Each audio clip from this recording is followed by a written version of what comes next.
नमस्कार, मैं हूं आशीष चित्रांशी और आप देख रहे हैं the news launcher. Mid day मुद्दा विद अशोक वानखेड़े। और आज मिड डे मुद्दा में पिछले 14 दिनों में अमेरिका के तरफ से की गई सबसे बड़ी गलती की चर्चा करें। ट्रंप ने क्या वो ब्लंडर कर दिया जिसको लेकर के अब से 24 घंटे पहले ही हमने एक रिपोर्ट दिखाई थी। आपको याद होगा, खर्ग आइलैंड खर्ग आइलैंड का वीडियो, मैप सब हमने आपको दिखाया था। इस कार्यक्रम में भी कंट्रोल रूम अगर साइड में कहीं रख देंगे तो आगे हम दिखा भी देंगे। वो खर्ग आइलैंड जो अ, ईरान की इकोनॉमी में हार्ट का जो है, हृदय का काम करता है। ईरान की इकोनॉमी में पूरा का पूरा पैसा वही पंप करता है। 90% तेल का निर्यात इसी खर्ग द्वीप से होता है। और हमने बिल्कुल साफ इस बात की चर्चा की थी कि अगर खर्ग पर अटैक किया अमेरिका या इजराइल ने तो ये तीसरे विश्व युद्ध की शुरुआत हो सकती है। ट्रंप ने आखिरकार वो गलती कर दी है। ट्रंप ने खुद ही पोस्ट करके, सोशल मीडिया पोस्ट करके बताया कि खर्ग पर उन्होंने अटैक किया है, वहां पर सैन्य ठिकानों को तबाह किया है। लेकिन अभी जो तेल के, ऊर्जा के जो है स्रोत हैं और संसाधन हैं, उनको नहीं टच किया है। ईरान अगर नहीं समर्पण करता है तो अगला टारगेट जो खर्ग है, खर्ग के सभी तेल संसाधन होंगे। यानी ईरान को आर्थिक रूप से ध्वस्त कर देंगे, खत्म कर देंगे। और ईरान को कहा है कि होर्मुज खोल दो अगर खर्ग बचाना है। लेकिन ईरान ने, आप 14 दिन से सुन रहे होंगे, ईरान का हर ऐलान आर पार का होता है। वो ट्रंप जैसा नहीं है। सीधा है उनका कि या तो हम तबाह ही हो जाएंगे और नहीं तो फिर तुमको परमानेंट ठीक कर देंगे, मतलब परमानेंट इलाज। ये किस्तों में नहीं, छोटा छोटा परमानेंट तुम्हारा इलाज होगा, नहीं तो हम तबाह हो ही जाएंगे। और हम तो तबाह हो ही गए हैं। ये ब्लंडर क्या थर्ड वर्ल्ड वॉर, तीसरे विश्व युद्ध की शुरुआत करवा देगा? क्या अब शुरू होने वाला है तीसरा विश्व युद्ध? क्योंकि कई खबरें हैं, उत्तर कोरिया ने भी एक बैलिस्टिक मिसाइल दागी है, समंदर में गिरा है। तो क्या ये तीसरे विश्व युद्ध की शुरुआत है? जवाब में ईरान ने पिछले ही कुछ घंटों के भीतर, जो खबरें हैं ईरान के हमलों से जुड़ी हुई, 5 अमेरिकी जेट, जो रिफ्यूलिंग जेट हैं, 5 जेट को तबाह किया है। हालांकि अमेरिका कह रहा है कि हम रिपेयर कर लेंगे। अब बताइए, रिपेयरिंग में लगा हुआ आदमी कह रहा है कि हम जो है युद्ध के विजेता हैं। 5 जेट। कल जो रिफ्यूलिंग जेट गिरा था, तबाह हुआ था, उसमें जो क्रू मेंबर्स लापता थे वो 6 के 6 सोल्जर थे, सैनिक थे। 6 के 6 सैनिक मारे गए हैं। अगर थर्ड वर्ल्ड वॉर की शुरुआत हुई तो मिडिल ईस्ट में कम से कम 8 देश ऐसे हैं जो ईरान की तबाही के निशाने पर हैं, जिनको पूरी तरह राख कर सकता है। क्योंकि ईरान ने खर्ग वाली धमकी के बाद कहा है कि अगर हमारे ऑयल एस्टेब्लिशमेंट पर, ईंधन के जो है, जो हमारे ठिकाने हैं, उन पर हमला हुआ तो पूरे मिडिल ईस्ट को हम राख कर देंगे। जहां जहां तेल है सबको राख कर देंगे। इराक में डिफेंस सिस्टम जो अमेरिकी दूतावास के पास लगा हुआ था, वहां पर मिसाइल अटैक किया, ड्रोन नहीं, मिसाइल अटैक से उसको ध्वस्त कर दिया है ईरान ने। शारजा के पास अमेरिका का टैंकर भस्म हो गया है और एम्बेसी पे हमने बताया आपको कि मिसाइल गिरी है। लाइए भाव को लाइए। ये इस कार्यक्रम का मैंने पूरा चौहद्दी बता दिया कि ये खबरें हैं। स्वागत है भाव। शुरुआत करते हैं। भैया हेडलाइन लाइए। ईरान पर अमेरिकी हमला, ट्रंप का दावा, खर्ग आइलैंड के सैन्य ठिकाने तबाह, तेल संकट की बड़ी चेतावनी। आगे चलिए। ईरान को कसने में कोई कसर नहीं छोड़ रहा अमेरिका। अब रवाना कर दिया जवानों से भरा युद्धपोत। खबर यह है कि 2500 नेवी के जवानों से भरा हुआ एक युद्धपोत ईरान की तरफ रवाना किया है। एक और युद्धपोत, क्योंकि सबसे बड़ा अब्राहम लिंकन तो आराम करने गया। अगली हेडलाइन लाइए। ईरान में सबसे ताकतवर हमला, अमेरिका ने खर्ग द्वीप पर बरसाए बम, स्ट्रेट ऑफ होर्मुज पर दी चेतावनी। यही कहा है कि होर्मुज खोल दो, नहीं तो खर्ग को हम पूरी तरह ध्वस्त कर देंगे, खत्म कर देंगे। अब जरा वो दिखा दीजिए इनका, ट्रंप जी का जो पोस्ट है, वो पोस्ट जरा दिखा दीजिए। वो पोस्ट सीधा पढ़ लें दर्शक, लाइए उसको फुल कर दीजिएगा तो कम से कम पढ़ने में आएगा। हाँ, ये देखिए, ये ट्रंप ने ट्रूथ, जो उनका सोशल मीडिया है जिस पर नाम है ट्रूथ, लेकिन दिन भर झूठ परोसते हैं सब, उस ट्रूथ पे ये पोस्ट आई है डोनाल्ड ट्रंप की। Moments ago, at my direction, the United States Central Command executed one of the most powerful bombing raids in the history of the Middle East and totally obliterated every military target in Iran's crown jewel, खर्ग। इसको crown jewel कहते हैं Iran का, खर्ग island. Our weapons are the most powerful and the sophisticated that the world has ever known, but for reasons of decency, I have chosen not to wipe out the oil infrastructure of the island. हमने मतलब हम सब तबाह कर सकते थे, लेकिन मैंने चुना नहीं जो है इसको भी ऑयल इंफ्रास्ट्रक्चर को ध्वस्त करना मैंने नहीं चुना। However, should Iran or anyone else do anything to interfere with the free and safe passage of ships through the Strait of Hormuz, यही शर्त है कि स्ट्रेट ऑफ हॉर्मुज खोल दो। I will immediately reconsider this decision. During my first term and currently, I rebuilt our military into the most lethal, powerful, and effective force by far anywhere in the world. Iran has no ability to defend anything that we want to attack. मतलब Iran के पास कोई ऐसी क्षमता नहीं है जिस पर हम अटैक करना चाहें वो रोक दें। There is nothing they can do about it. Iran will never have a nuclear weapon, nor will it have the ability to threaten the United States of America, the Middle East, or for the matter, the world. Iran's military and all other involved with this terrorist regime would be wise to lay down their arms and save what's left of their country. ये घुटने take दें, surrender कर दें, और जो कुछ भी बचा है उनके देश में उसको बचाने को, उसको सुरक्षित रखने की कोशिश करें। Which is not much. Thank you for your attention to this matter, president Donald J Trump. ये खर्ग द्वीप पर उनके हमले का ऐलान था जिसमें कहा कि ऑयल इंफ्रा हमने अभी छोड़ दिया है। इसके बाद विदेश मामलों पर अक्सर हम उमाशंकर सिंह का ट्वीट दिखाते हैं। एक ट्वीट देखिए, ईरानी अफसर के हवाले से मिडिल ईस्ट से जो खबर आई।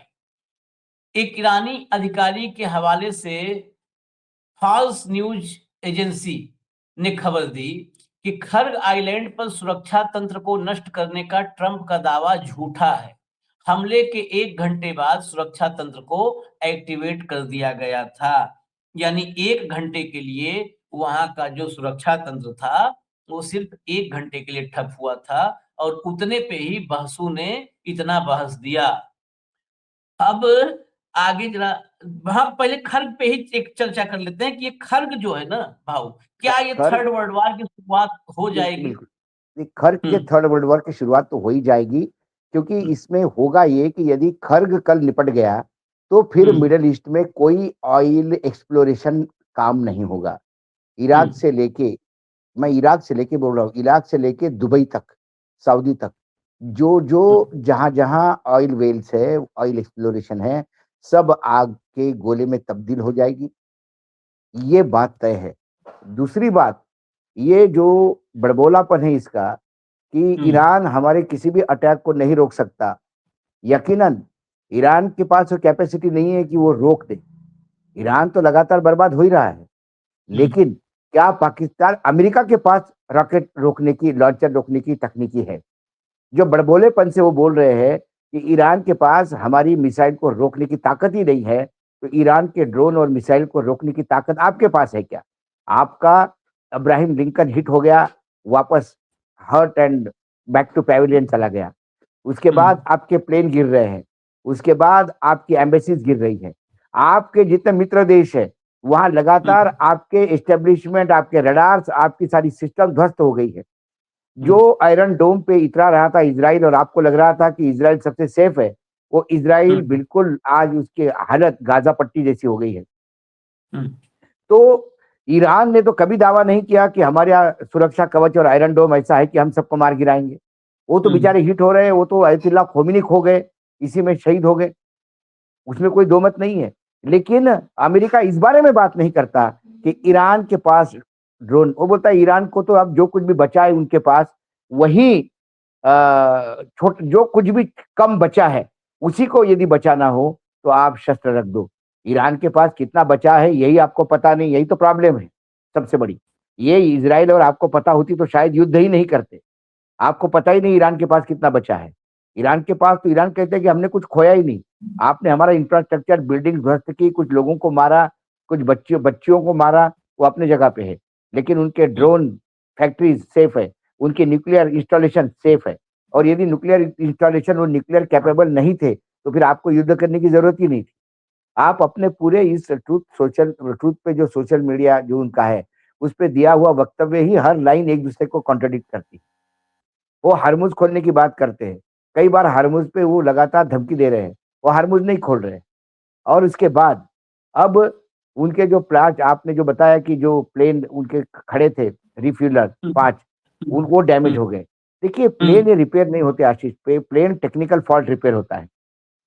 मैंने तो कभी एक्सीडेंट होने के बाद या क्रैश लैंडिंग के बाद प्लेन फिर से उठ के काम करने के लिए फिर से उसको एक्टिवेट किया ऐसा तो मैंने नहीं सुना आज तक। एक बार प्लेन यदि डैमेज हो जाए, डैमेज प्लेन फिर से नहीं उड़ते। हाँ, टेक्निकल फॉल्ट पंक्चर हो जाए पहिए में या कोई एक आधा फ्यूल टैंक लीक हो जाए या बाकी कोई टेक्निकल गलती हो जाए, उसको सुधारा जा सकता है। किसी भी प्लेन को यदि युद्ध में डैमेज होता है या कोई हिट होता है, तो वो बहुत मुश्किल से बर्ड हिट वाले प्लेन भी महीनों ग्राउंड रहते हैं। ये तो मिसाइल हिट है, कितना नुकसान हो गया ये बताने को तैयार नहीं। अब्राहम लिंकन के बारे में अभी तक मुंह नहीं खोला। बार-बार ये कह रहे हैं कि भैया वहां से एक जहाज आया है, लेकिन जो जहाज गया उसके बारे में अमेरिका क्या बोल रहा है? क्या कभी बोला उन्होंने कि युद्ध समाप्त हो गया इसलिए हमने वहां से अब्राहम निकाला? कभी बोला उन्होंने कि अब्राहम हिट हो गया करके अब्राहम निकाला? ये वन साइडेड बात करने वाला इंसान है और बहुत झूठ परोसता। आपने बहुत सही कहा, नाम ट्रूथ सोशल है जिसपे सिर्फ झूठ ही परोसा जाता है। लेकिन क्या है, हम तो हमेशा कहते हैं कि नाम में क्या रखा है। सुनैना की आंखें हमेशा टेढ़ी रहती है और अशोक के जीवन में शोक ज्यादा होता है। छोड़ दीजिए इसको। तो कुल मिलाकर ये जो ट्रूथ सोशल है, ये झूठ परोसने का, ये मैंने बोला ना, हमारे यहाँ छोटे मियाँ हैं, उनके यहाँ बड़े मियाँ हैं। वो बड़े वाले परोसते हैं, ये छोटे वाला परोसते हैं, लेकिन है हानिकारक और घातक लोकतंत्र को दोनों भी। कुल मिला के ईरानियन का क्या रिटेलिएशन है उसके बारे में वो देखना होगा। और फिर आज पूरा दिन खर्क का थोड़ा भी नुकसान हो गया होगा, ये बोलते हैं कि हमने उनके डिफेंस सिस्टम वाइप आउट किए। ईरानियन स्टेटमेंट कहता है, ईरान कम से कम झूठ नहीं बोलता, ये बात तो है। ईरान ने अपना नुकसान भी बताया। ईरान ने खमेनी की हत्या नहीं बोला और ईरान बताता ही नहीं कि खमेनी गए, क्या कर लेते ये? डेड बॉडी तो मिली नहीं थी, कोई विजुअल्स तो मिले नहीं थे, लेकिन ईरान ने कहा कि नहीं, शहीद हुए। ईरान की यहाँ बच्चियां शहीद हुई, उन्होंने कहा कि हाँ बच्चियां शहीद हुई। ईरान अपना नुकसान बताता है, खुल के बताता है, क्या हुआ ये सब बताता है। और उन्होंने क्या किया ये भी बताता है, वीडियो डाल के बताता है। इन्होंने आज वीडियो ही डाल देना था, खर्क पे कितना नुकसान हुआ। वीडियो तो था इनके पास, इनके तो आर्मी के सारे, हमने देखा कि ओसामा बिन लादेन को जब मारा गया तब तो पूरा व्हाइट हाउस देख रहा था पूरा ऑपरेशन कैमरे से। तो अब बता देते खर्क को कहाँ नुकसान हो गया, सैटेलाइट इमेज ही दे देते कि भाई ये इतने जगह नुकसान हमने किया। लेकिन इजराइल कहते हैं कि ईरान कहता है कि हमने नहीं किया, तो इसका मतलब देयर इज अ वे। लेकिन अब मुझे डर लगने लगा है आशीष कि इन रिटेलिएशन यदि ईरान ने बाकी जो 8 देश आपने बताया उनके यदि ऑयल इंस्टॉलेशन पे हमने बोल दिए तो एक बात तय है कि कल ये युद्ध खत्म भी हो जाए, अमेरिका चला भी जाए, सब कुछ हो जाए, लेकिन ऑयल का शॉर्टेज आने वाले समय में कितना रहेगा? क्या 6 महीने 1 साल तक हम ऑयल का शॉर्टेज समझे? क्योंकि सप्लाई लाइन यदि टाइट हो जाती है, यदि सप्लाई ही खत्म हो जाएगा, फिर डिमांड एंड सप्लाई की थ्योरी पे सप्लाई कम डिमांड ज्यादा, कीमतें ऊपर। और अमेरिका ने हमेशा कहा है कि जब भी कीमतें ऊपर जाती है अमेरिका कमाता है, ये अमेरिका का स्टेटमेंट है। तो क्या अमेरिका चाहता है कि ये 8 देशों का ऑयल एक्सप्लोरेशन खत्म हो जाए ताकि चाइना से लेके इंडिया तक सब अमेरिका, वेनेजुएला जहां भी ऑयल एक्सप्लोरेशन चालू भी नहीं हुआ है, अफ्रीका, इन तमाम देशों के भरोसे करे? और इन 8 ये देशों को मालूम होना चाहिए कि जब वो खुद रिस्क पे है, उसके बावजूद भी अमेरिका ये कैसा कर रहा है। यहाँ के मिडिल ईस्ट के ऑयल के, अगर ऑयल का इंफ्रा खत्म हुआ तो अभी $100 $200 की बात हो रही है, $1000 प्रति बैरल मिलेगा कच्चा तेल, खाली अमेरिका और और वेनेजुएला के वजह और से। इन 8 देशों में जब ये ऑयल एक्सप्लोरेशन रुक जाएगा या डैमेज हो जाएगा बुरी तरह से, तो इसको सबसे ज्यादा नुकसान अमेरिकन कारपोरेट्स का है, क्योंकि ये हाँ, सारी सारी जो सब में उन्हीं का एक्सप्लोरेशन है और रिफाइनिंग है वो अमेरिकन कंपनियां कर रही है। सब उन्हीं का है। ये 8 देश में हम बता दें किन देशों को रखा और नहीं रखा। इराक है, कुवैत है, सऊदी अरब है, इजराइल है उसी नॉर्थ मिडिल ईस्ट में, उसके बाद बहरीन है, कतर है, यूएई है, जॉर्डन है। ये सारे देश हैं जिनको मतलब ओमान है, इसमें लेबनान को नहीं टच करेगा, लेबनान को, फिलिस्तीन को, ये सब नहीं टच करेगा ईरान। लेकिन यहाँ पर भी अगर अमेरिकी या इजरायली घुसपैठ होगी, उसकी आर्मी कहीं मैदान में उतरेगी तो वहां भी मार सकता है। खैर, जरा आगे बढ़ते हैं, अगली हेडलाइन लाइए, अगली हेडलाइन लाइए। तेल से जुड़ा ये जो उसका जवाब है ईरान का, तेल से जुड़ा सारा इंफ्रास्ट्रक्चर राख कर देंगे। खर्ग द्वीप पर अमेरिकी हमले के बाद ईरान की धमकी, तेल से जुड़ा सारा इंफ्रास्ट्रक्चर राख कर देंगे। अभी मैंने इसीलिए देश के नाम गिनाए। आगे चलिए, अगली हेडलाइन लाई। ईरान ने कहा कि हमारे तेल और ऊर्जा इंफ्रास्ट्रक्चर पर हमले का जवाब अमेरिकी तेल और ऊर्जा इंफ्रास्ट्रक्चर को राख करके दिया जाएगा। ईरानी मीडिया के हवाले से सेना के अल अंबिया सेंट्रल हेडक्वार्टर ने एक बयान में कहा कि अगर ईरान की ऊर्जा सुविधाओं पर हमला किया जाता है तो अमेरिका के साथ सहयोग करने वाली कंपनियों के तेल और ऊर्जा इंफ्रास्ट्रक्चर को तुरंत तबाह कर दिया जाएगा और राख के ढेर में बदल दिया जाएगा। आगे चलिए, ये हो गया। ये देखिए, जो 6 सैनिक, कल हमने कहा था कि रेस्क्यू चल रहा है, तलाश चल रही है। एक गवर्नर ने पुष्टि कर दी एयर रिफ्यूलिंग मिशन के दौरान, जो फाइनल इस पर अब ऑफिशियल हुआ गया है कि इराक के में 6 ओहायो सैनिक शहीद, ये 6 सैनिक मारे गए हैं अमेरिका आशीष के। आशीष कल हमने जब आपने ये प्लेन हिट हुआ है कि प्लेन टेक्निकल गलती पे जब डिस्कशन चल रहा था, तब हमने कहा था कि ये प्लेन टेक्निकल गलती से नहीं हुआ है, ये हिट हुआ है। उसके बाद ये भी कंफर्म हुआ है हिट हुआ है। और हमने ये भी कहा था कल कि यदि ये हिट हुआ है तो इनमें से कोई बचने की चांसेस नहीं है। 6 के 6 क्रू, तब 5 बताए जा रहे थे। हमने कहा था कि 5 की डेड बॉडीज हमने ही 6 बताया देखी था लेकिन। जाएगी। और उसी कार्यक्रम के अंत में आपने एक हाँ, ब्रेकिंग न्यूज और भी दी कि अब वो हाँ, बॉडी तलाश कर रहे हैं। हाँ, बॉडीज तलाश कर रहे हैं, इसका मतलब उनको भी अब जिंदा रहने की आशंका नहीं है।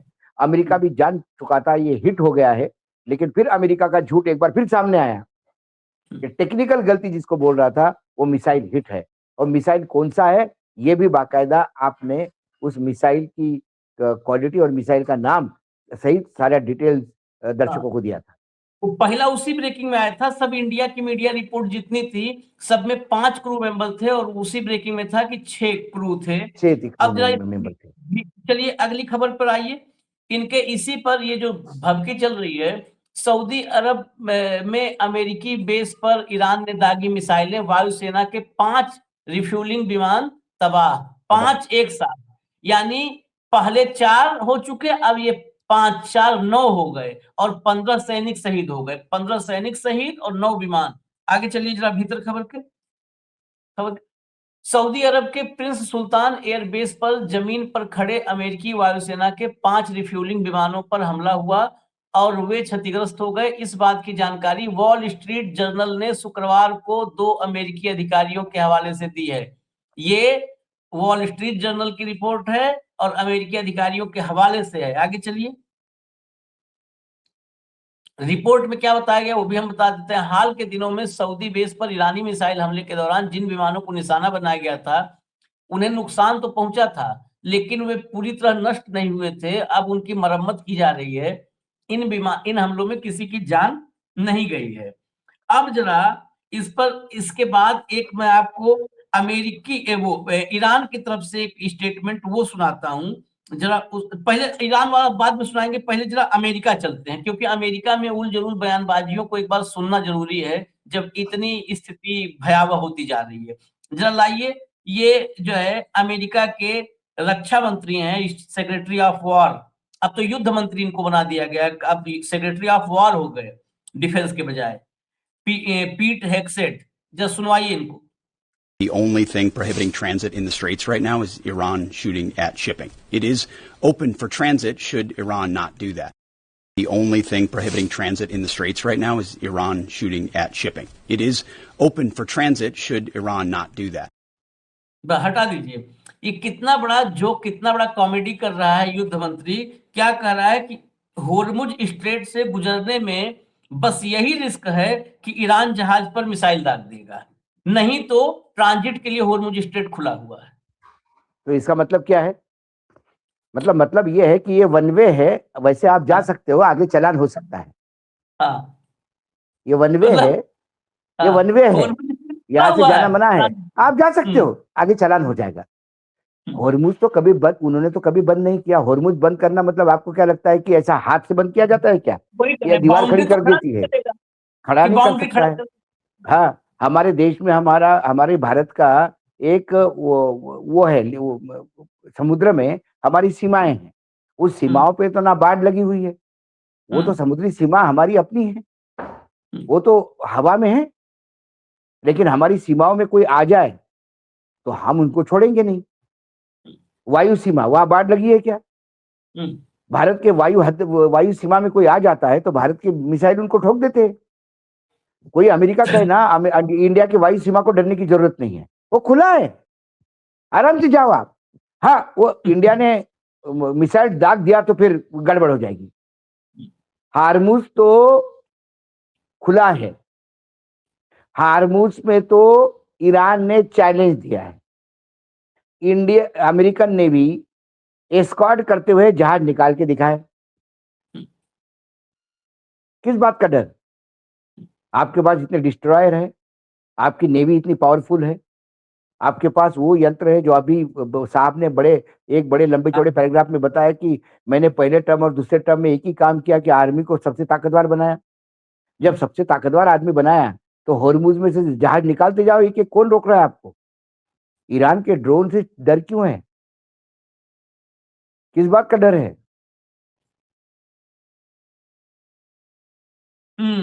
अगली बाइट सुनिए। अब ये अगले जो है ये वाइस प्रेसिडेंट महोदय हैं, इनको जरा सुनिए। Press. What did you advise the president initially as he considered his actions in Iran, and what are you urging him to do now, especially with Americans seeing higher prices at the pump and some of the fallout from that across the economy? Do you express any concerns like those you've expressed in the past on the possibility of these extended wars? Well, Bill, I appreciate the question. I know you guys have to ask it, but imagine the situation. We're in the Situation Room, where you can't even take your iPod in there, or your AirPods, I guess what they're called. You can't take your iPhone in there. You can't take anything in there because it is the most classified space anywhere in the world. And I sit there with Pete Hegseth and General Kaine and Marco Rubio and the entire White House team, and the president and I and the entire senior team are talking about the options and about what we need to do and about how we must best protect the American people. I hate to disappoint you, but I'm not going to show up here and in front of God and everybody else tell you exactly what I said in that classified room, partially because I don't want to go to prison, and partially because I think it's important for the President of the United States to be able to talk to his advisors without those advisors running their mouth to the American media.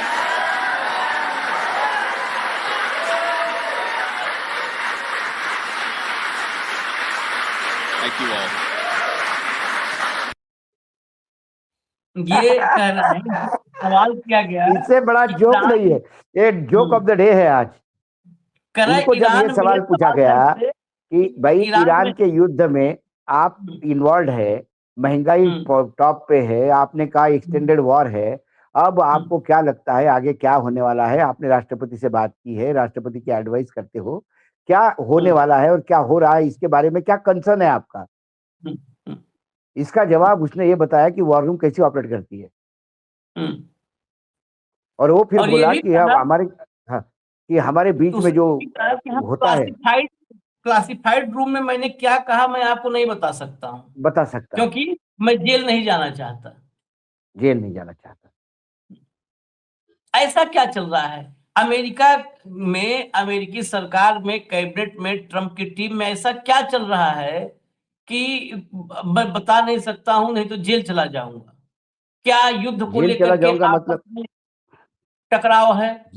देखिए, jail ये तभी चला जाएगा जब Trump के खिलाफ ही जाएगा।